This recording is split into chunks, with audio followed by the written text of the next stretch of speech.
What's up, everybody? John here. Today we're going to take a full review look at the Google Nexus S built by Samsung.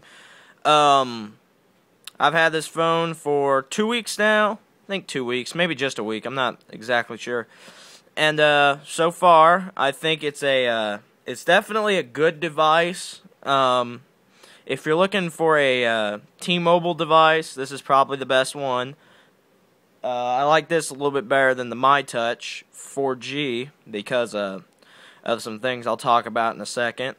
If you're on AT&T though, which I am running this on AT&T, it would probably benefit you to wait a couple months to check out the Motorola Atrix 4G or the HTC Inspire 4G, which just were announced at CES this year, and that's pretty much the best buying options. It's $199 with a 2-year T-Mobile contract, $249 if you're adding a line on T-Mobile, and $529 unlocked.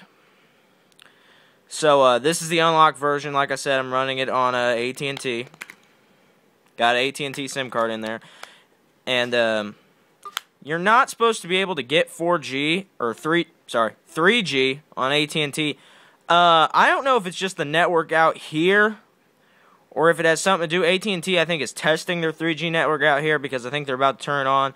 I was getting 3G right now. I'm on Wi-Fi. See if I can focus in on the phone a little bit more. I'm on Wi-Fi right now, but I was actually getting 3G signal. It was like low grade, and it didn't last, and like in 5 minutes it turned back off because I think they were just kind of like testing it. But it did work. I'm not sure the official bands of AT&T, but I know this does 21 megahertz HSPA, so I think you do get a little bit of AT&T 3G. It depends on where you are. But you definitely get T-Mobile 3G. I was out in the Dayton area of Ohio, and I put a T-Mobile card in here, and I got 3G. That worked really fast. It doesn't do HSPA plus, but you know, for what it is, it actually does a lot better in data speeds than the HSPA plus devices I've seen, the G2 and the MyTouch. But back to the Nexus S, it is a great phone. The build quality, we'll take a look at the hardware. On the left side, rocker switch. On the right side, power button. On the bottom, headphone jack, which is something, two things that really tick me off about the hardware. Oh, I don't have that. Is I wish the headphone jack and the lock button were at the top. It's kind of a standard thing. I like that better. Micro USB port. On the back, 5 megapixel camera, LED flash. It does 720 by 480 video capture, so it does the 480p. It does not do HD, which is kind of stupid, but that's what it is. It's got this little like reverse chin on the back. It does feel a little better in your hand. I don't know. On the front-facing 1.3 megapixel camera. You can use it for video calls over Quick and Fring. But that's pretty much all you can do with it. You can take pictures using the front-facing camera for self-shots or whatever you like. So hardware build quality, it's all plastic. It's got that Samsung quality like all Samsung phones have, that kind of cheap plasticky. It doesn't have any metals or anything like a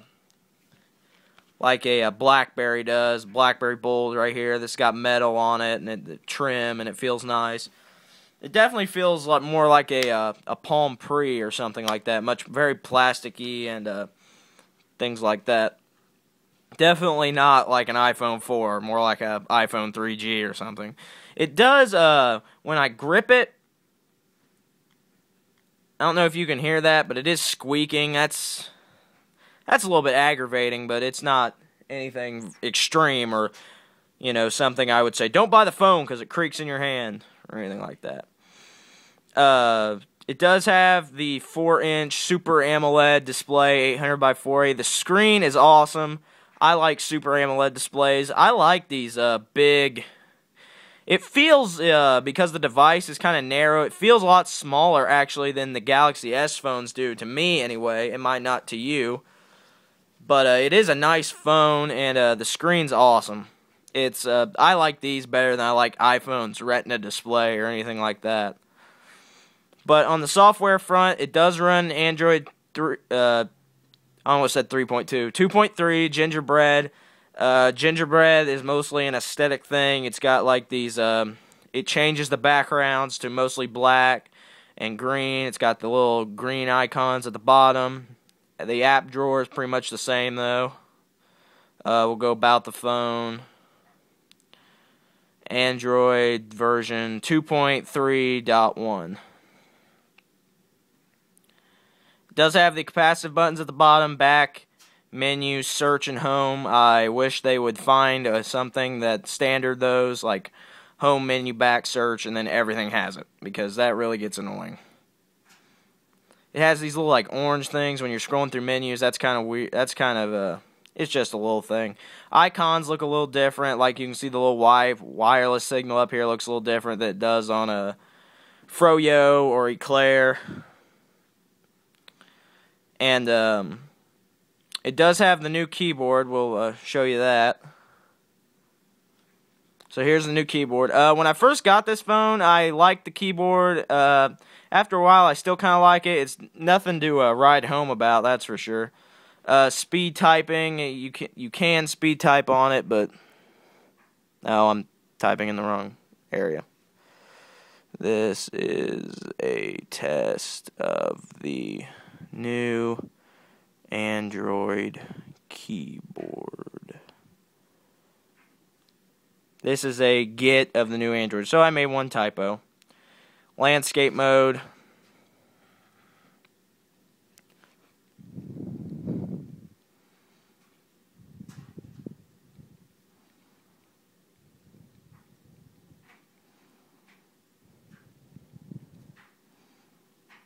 So, I made a lot of typos right there.